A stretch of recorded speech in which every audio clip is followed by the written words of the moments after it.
So tonight's theme is closure. This is called soda.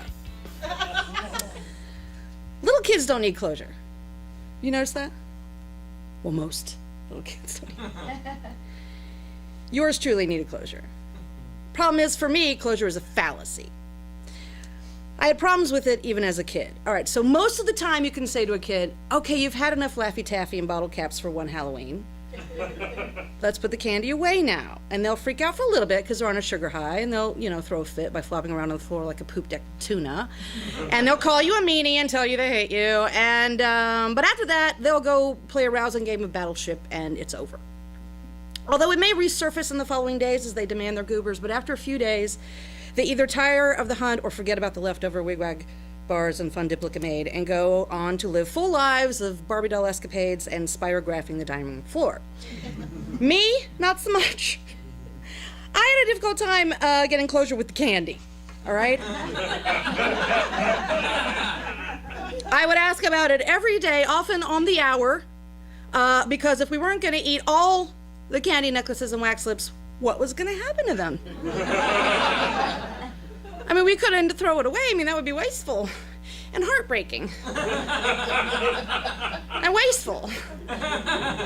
So I would become obsessed with the candy, which should have been a clue for the future on so many topics. I was unable to stop thinking about the candy until I made my parents promise to take it to the church so they could give it to some underprivileged family, because that's what underprivileged families need, is a bag full of Pop Rocks and bit of honey bars and various other referential 1970s candy products.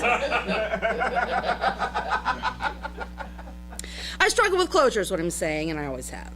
It might have something to do with moving every 3 years of my life, I'm not sure. I mean, it was hard to say goodbye to the Finks who lived next door.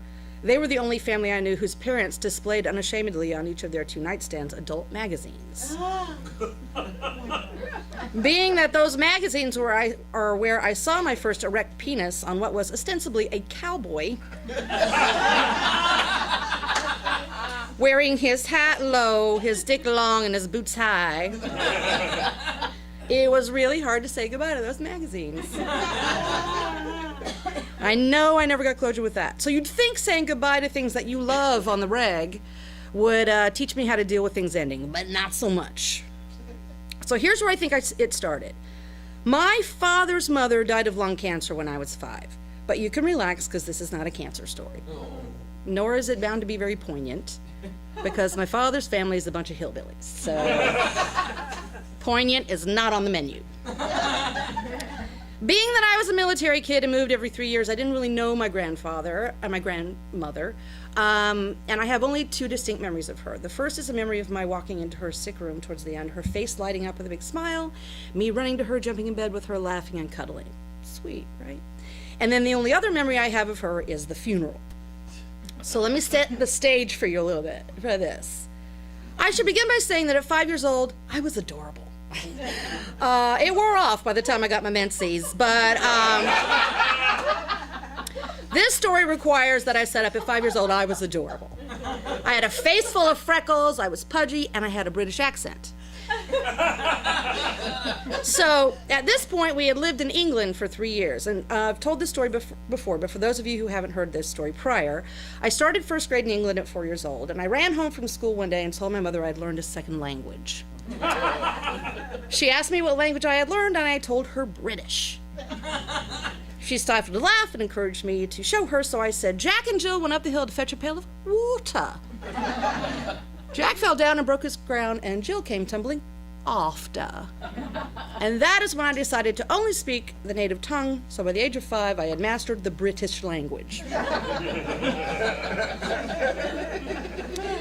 It wore off by the time I finished 4th grade in Altus, Oklahoma, but it's important for this story. So Grandma Alexander lived in Madisonville, Tennessee, and she and my grandfather owned a farm where they raised chickens and grew highly chemically treated tobacco for the Marlboro Company, so it shouldn't surprise you that my grandmother died of lung cancer. She had an 8th grade education, and her husband had a 3rd grade education. And across the street from the farm, they also owned a little old grocery store where a brown paper bag was called a poke. I don't know if that's spelled P-O-K-E or P-O-L-K, but it's pronounced poke. Next to the store they had built on a Harley-Davidson motorcycle repair shop because they did not want to leave a single white trash stereotype unaddressed.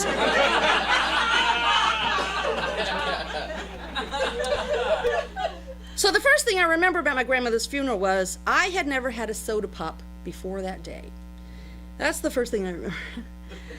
I'm sure there was soda pop in England, but only milk was served in schools, and in our house we drank Kool-Aid and Tang like good patriotic Americans should, motherfucker.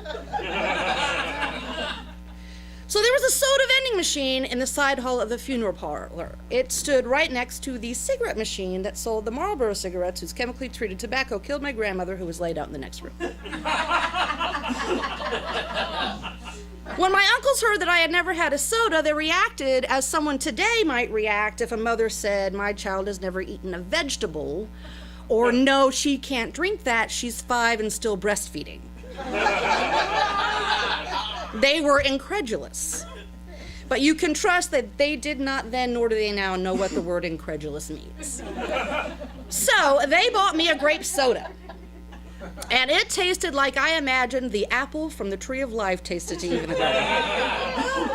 It was like the heavens had opened up and spilled a miracle onto my tongue. My mother took the can away from me and told my uncles I couldn't drink that this late in the evening, wink, wink, which meant never. They, therefore, kept sneaking me sodas behind my mother's back. And because I was adorable, they continued to sneak sodas to me for the next couple of days. I'm just going to jump to telling you that my uncle snuck me so many sodas that I dehydrated, my bladder shriveled up, and I had to be hospitalized upon my return to England. They're good people. Good people. All right, so back to the funeral. My mother walked me into the memorial service, and I thought I had walked into the mouth of a beast and would be crushed by falling bodies and or flying family Bibles. There was much lamenting and gnashing of teeth. I should tell you that my parents were Baptists, but they were more of the Protestant kind of Baptists.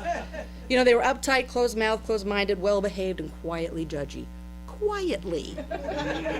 These people were moaning and falling about and needing to be fanned and, oh, help me, Jesus-ing.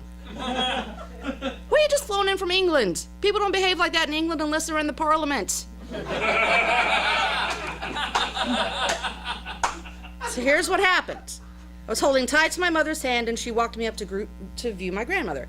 And my grandmother looked asleep, and she looked beautiful. She looked better than I had ever seen her that one time before.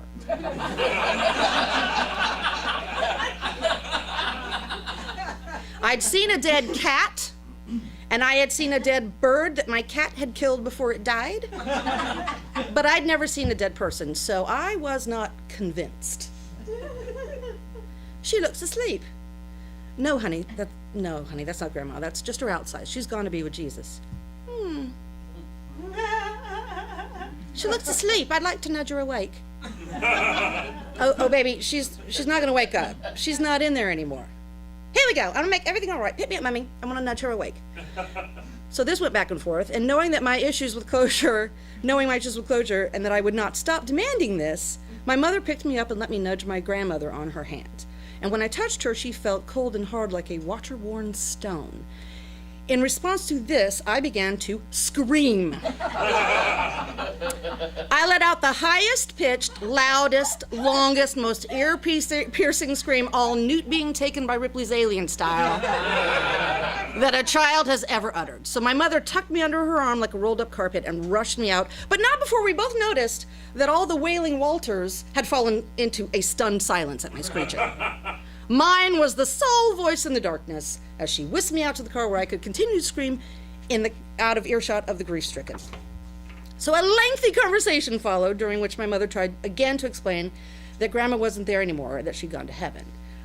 I was not convinced. At this point, I decided Grandma was cold because no one was cuddling her, and once she was warm, she would awaken. So my plan was that we would go back in and we would all snuggle up to Grandma and cuddle her until she was warm. Yeah, so my mother was trying to stifle the laughter that resided just below her terror that I was going to demand that everyone cuddle my grandmother's corpse.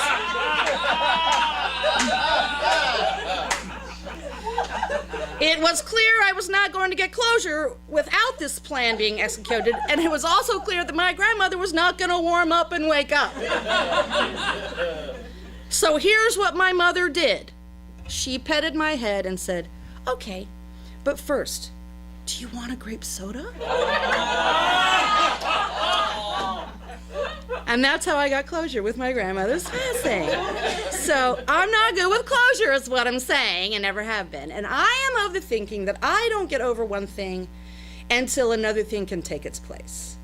I'm going on record as saying that I believe closure is a fallacy. We don't lose a priceless thing out of a jewel-encrusted box and then put the lid on the box and throw it away.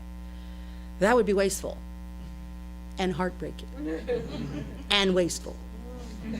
That box is beautiful and has real and emotional value. So it sits empty and difficult to look at as it reminds us of that valuable thing that it once held, until we fill it with something of equal value and can look at it again from a different vantage point. Then, according to my theory, closure happens.